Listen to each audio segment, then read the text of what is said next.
大家好，我记得我拍过很多关于锂电池的影片，虽然大致上都是在讲如何修复锂电池，但是我印象中，我几乎在每一片里面都会有提醒各位，就是锂电池这个东西是真的算，如果使用不当啊，真的算很危险。虽然锂电池真的很方便，那以目前来说，锂电池几乎占据了每个人的生活的一部分，手机啊、行动电源，然后一些小家电啊，像随身电风扇啊、小的蓝牙音箱啊，很多很多。然后大的就是电动摩托车、电动汽车，甚至一些电动手工具，都一样。他们使用的要么就是这种铝箔包式的电池，要么就是这种圆柱体金属壳的锂电池。充电电池从一开头的镍镉电池到镍氢电池，到后来的锂电池。当然，市面上有很多传闻说还有什么什么特殊的那种电池哦，几分钟就可以充饱电啊，然后如果用在交通工具上可以增加多少里程啊，减少很多充电的时间。但是那个因为都还没有市售化、平民化，所以那些东西我们都不谈。以目前市面上来讲，效率最好，然后最普遍的就是锂电池了。那由于最近一些，因为锂电池不管是充电还是使用所导致的一些不幸的事件，所以今天这个我只能说，我可能有点在蹭流量，因为主要是这个问题闹得太大，而且越来越严重，所以今天这一片主要就是讲锂电池它的特性跟我们一般在使用上需要注意的重点。那基本上来说，为什么现在锂电池会这么的普遍，就是因为它终结掉了镍镉电池、镍氢电池的缺点，然后就是然后锂电池的优点就是体积小，它可以做很多形状，像这种薄片的，甚至还有更薄的，然后圆柱形的，它可以做的很小，像3号、4号，甚至可以做到很大，就很粗很大的那一种。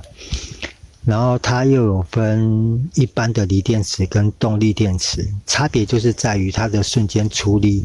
瞬间输出会大很多，然后它的容量也比较大。那但是不管如何，它也是充电电池的一种。那锂电池的好处就是它没有记忆效应，它不像镍镉、镍氢。镍镉电池的记忆效应最严重，你如果充饱电，没有把它使用到没电的话，就充电。譬如说，你可能使用到了剩30%，你就进行充电。它充完电以后，它就只剩70%的容量可以使用。那如果你在这70%的容量里面，你又用掉了一半。比如说用掉了35%，你就在进行充电，那颗镍镉电池的容量会越来越少。那这个就是镍镉电池的缺点。然后镍氢电池它就是改良了镍镉电池的这个记忆效应。镍氢电池也是有记忆效应，只是它的记忆效应很轻微，充放电次数的寿命也比镍镉电池更高。然后最后的锂电池出现，就是它没有记忆效应，你用多少它就可以充多少，它以一个循环，就是从100%用到0，然后你再充电，从0充到100，这又是一个循环。所以在这个便利性跟优点下，锂电池它的越来越使用的越来越广泛。那但是锂电池唯一的缺点就是因为它容量太大，基本上可能以前的那个电池镍氢电池，你要做到同样的容量，可能那个电池要做，它那个镍氢电池要做很多颗才能抵得掉，比如说像这么一片。那所以变成说，锂电池它的能量存放率很高，相对的，如果你使用不慎，它的能量释放一次就譬如说可能它烧起来，那真的会是一发不可收拾。那锂电池的充电，一般我们市面上每个人最常碰到的就是像手机的充电头，然后像这种充电线。我相信在最近这些新闻爆发以后，已经有很多影片或者就是新闻媒体啊，他们都有一而再再而三的提醒充电时需要注意的东西。那但是我个人认为啦，锂电池在使用上，像我们以手机为例好，几乎现在每个人都有使用锂电池的手机。那在手机使用上，我建议就是真的不要一面充电一面使用，尤其像在玩游戏的时候，你这个过程中，基本上，如果以一般的充电头，只是一般的哦，只是一般的哦，一般的充电头，它可能就是1A、2A 这样在输出。然后现在市面上有一些比较所谓快充的充电头，它的安培数更大，它的充电效率更高。那这个会导致你一面在玩游戏，然后一面充电，你会导致这个充电头它一直在工作。简单来讲就是，除了充电头容易过热以外，你手机内部的充电晶体，甚至你的手机里面的基板，都很容易呈现于一个过热的现象。然后以锂电，不管是这种锂电池还是这种铝箔包的锂电池，真的建议就是，如果你是在产品内，譬如说在手机里面，或者说是那种不可拆换的产品里面，尽量就是你不要让它真的用到都没有电再去充电，因为你用到没有电再去充电，这势必会拉长了它的充电时间。那电能的储存，它也是会产生热量，你拉长了它充电时间，就会导致它的本体过热。我在之前影片里面有讲过，锂电池它比较不怕热，它怕冷，因为冷会降低电池的储放电效率，但是它并不是那么的不怕热，你长时间的高温也会导致它内部产生化学变化。像铝箔包的这种电池，你如果一直让它处于高温的状态下，它会鼓包。它在长时间的充电过程中，它里面会释放一种气体，就会导致电池膨胀，就跟铝箔包一样会膨起来，你按就会软软的。基本上铝箔包电池如果有出现那种里面有气体的存在，就是鼓包现象，那颗电池真的建议就不要再用了。然后再来就是像行动电源也是一样，如果可以的话，不要等到它都没有电了再去充电。基本上啦，只要是锂电池或者说内含锂电池的产品，尽量缩短它的充电时间，不要怕麻烦，因为你只要一拉长了它的充电时间，它的变数就会变大。以一般我们一般人都会使用到的好了，充电头、充电线。当然如果能够使用原厂的充电头是最好，因为毕竟一间大公司他们出的充电头，他不会去贪这个小便宜，他不会去冒那么一点点的利益，去把整个公司的招牌砸掉。那以充电头来讲，从早期的可能就是只有几百 mA， 到现在像 Apple 出的这个，它有10瓦，然后它的输出电压是 5.1V， 然后 2.1A。我知道市面上还有那种 3A 甚至 5A 的充电头，基本上那个偶尔用一次没有关系，因为它的输出太大，它很容易会造成这种厨电设备内部的高温。所以说我还是建议就是像手机啊、蓝牙喇叭、蓝牙耳机，只要是内部有锂电池的产品，尽量就是不要去拉长它的充电时间，因为你一拉长，它的充电时间一拉长，很容易就产生热，然后那个热，如果你在充电的环境下又不允许的话，那个热会持续在里面。像以充电来说，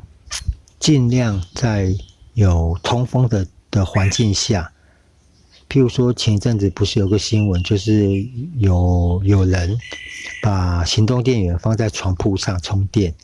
然后我们想一想，床铺上就是软的，当你的行动电源放在上面的时候，是不是它就会下面是被包住的状态下，那会导致下面的温度升高。那尤其像这种东西，它里面都是电子零件、电路板，然后这种薄片电池。那当它里面的热量累积到一个极限的时候，它本身内部的电子零件就会开始产生变化，它可能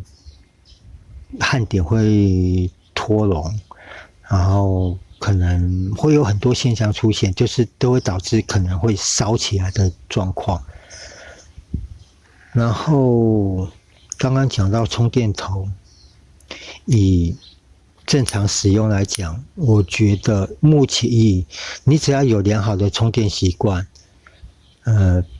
就是不要每次用到没电再充电。一般来说，充电头它的输出只要有2A 左右，就真的很够用了。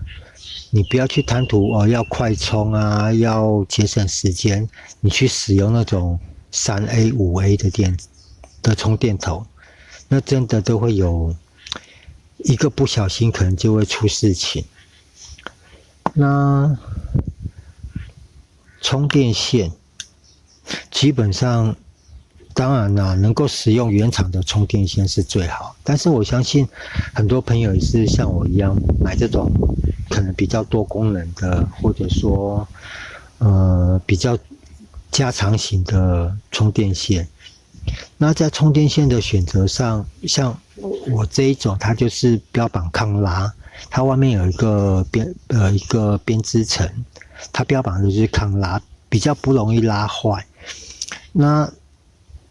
如果可以的话，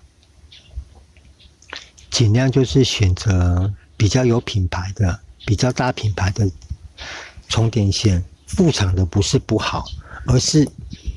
你要去慎选。像原厂的电线，可能大家都就很单薄，就可能一条线外面就是很细一条，可能你一不小心一拉，里面的线就断了，那条线就报废了，所以才会有这种外厂他们做的这种比较耐用的充电线。那一样的，如果你能够控制好充电时间，只要是品质不错的外厂出的充电线，一般来说也不会出什么问题。其实所有锂电池的产品在充放电上，我觉得啦，最大的重点就是充电时间，尽量不要用到没电再去充电，尽量的减少它的充电时间。这个不只是对电池比较有保障，你像对手机啊、对行动电源啊，甚至电动汽车、电动摩托车都一样，你只要能够掌握住，尽量缩短它的充电时间，不要用到没电再去充电，然后也不用说每次一定要充到最饱再拔下来。基本上锂电池它本身已经没有记忆效应了，你用到40%、50%就去充电，它也不会影响它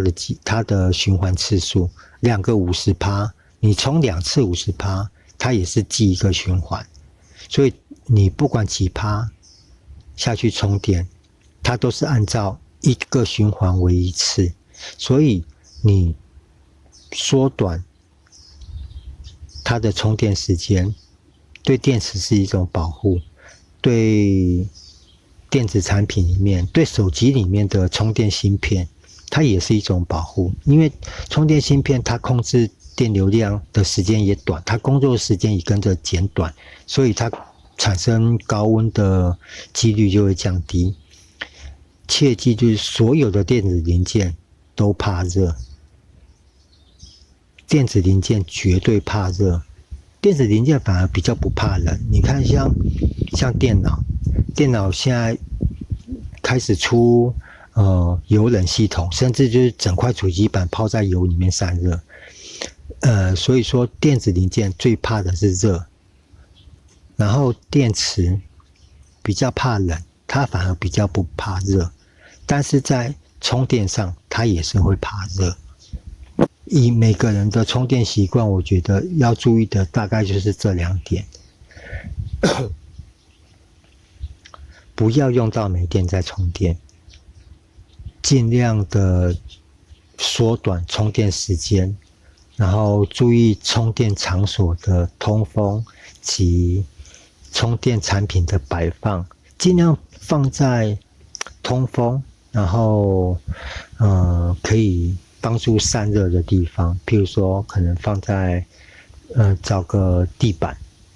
或者说瓷砖啊那种，就是比较像布啊、棉被啊那种东西垫在下面，因为那个会有保温效果，它会导致你摆放的那个面这边的热度会比较高。那像刚刚讲到了充放电上需要注意的事项，那再来就是像充电头跟产品上需要注意的。当你在充电的过程中，如果你去触摸你的充电头，如果发现温温的，只有一点点温温的，这个算是正常。那如果你觉得它偏烫，那很有可能就是充电头内部已经有点老化或者损坏。一般来说，有品牌的充电头，它基本上都会出厂前都会经过测试，它会控制在正常的工作情况下，它会有一个稳定的温度，它不可能会出现温度过高。再来就是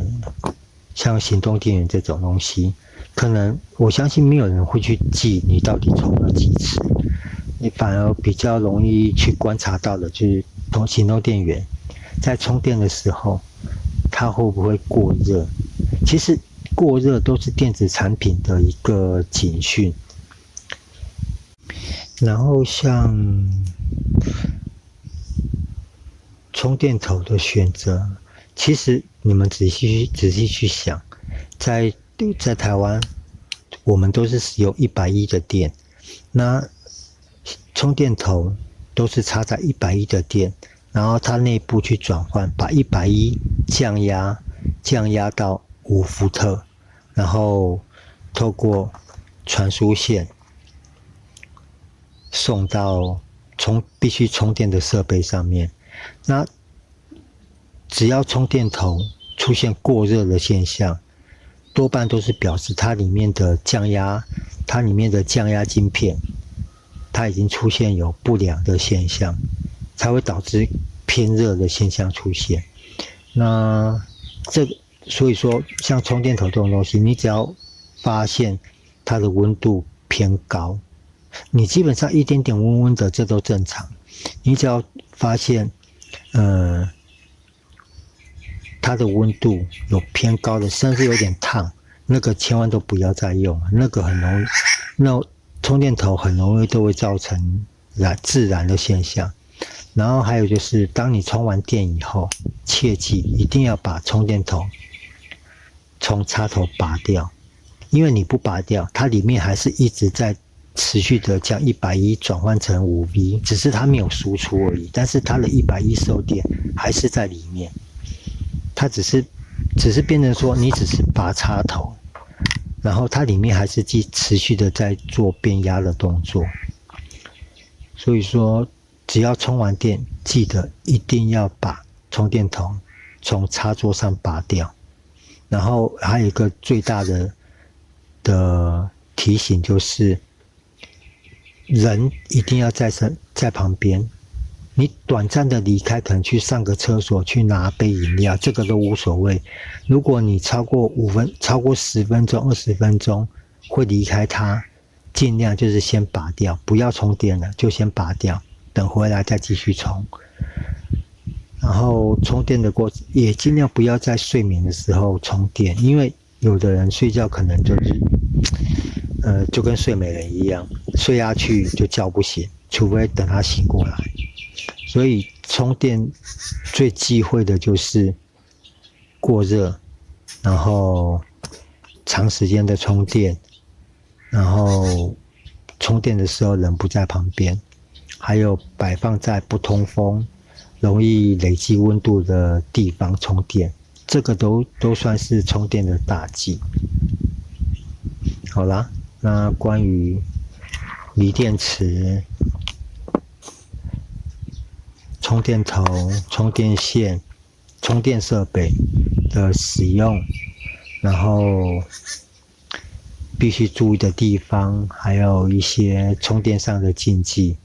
大概就是这样子的。基本上只要能够做到这几点，应该都能避免掉很多不幸的事情发生。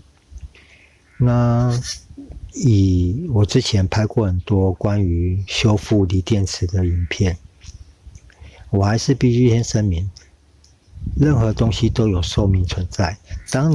当电池的寿命已经不好了，或者它的状况已经不佳了，真的就不要再使用，因为不需要